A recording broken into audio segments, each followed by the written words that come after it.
Je suis Lyndon B. Johnson, et mon histoire en tant que 36e président des États-Unis commence tragiquement le 22 novembre 1963. Ce jour-là, à Dallas, le président John F. Kennedy fut assassiné, et je me suis retrouvé prêt à prêter serment dans les heures qui ont suivi, à bord d'Air Force One. Le poids de la nation s'est abattu sur mes épaules en un instant. Je devais apaiser un pays endeuillé tout en poursuivant l'héritage de Kennedy. Dès les premiers jours de mon mandat, j'ai su que mon devoir était de renforcer la confiance du peuple américain et de faire avancer les grandes causes de notre temps. En 1964, j'ai fait adopter la loi sur les droits civiques, une législation historique qui interdisait la discrimination raciale dans les lieux publics, les emplois et les écoles. Cette loi était une victoire pour le mouvement des droits civiques, mais à quel prix? Les tensions raciales persistaient, et le chemin vers l'égalité était encore long. En novembre 1964, j'ai remporté une victoire écrasante lors des élections présidentielles, ce qui m'a permis de lancer mon programme ambitieux connu sous le nom de Grande Société.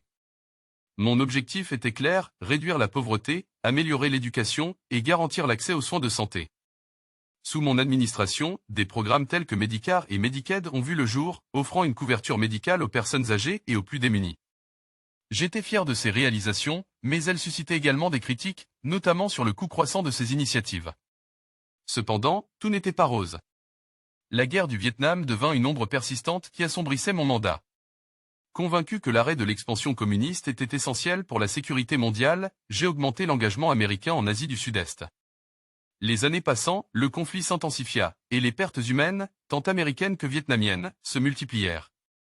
Les protestations contre la guerre se faisaient entendre à travers le pays, et je me retrouvais divisé entre mon devoir de défendre la liberté et le poids des sacrifices exigés. L'émeute de Watts en 1965 et d'autres troubles civils mettaient également en lumière les inégalités économiques et sociales. Mon administration répondit avec des réformes et des investissements massifs, mais les tensions restaient à fleur de peau. Pourtant, je restais convaincu que chaque pas en avant était essentiel pour construire une société plus juste.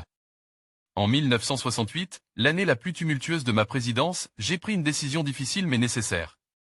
Conscient que ma popularité était en chute libre en raison du Vietnam et des divisions internes, j'ai annoncé que je ne chercherais pas à être réélu.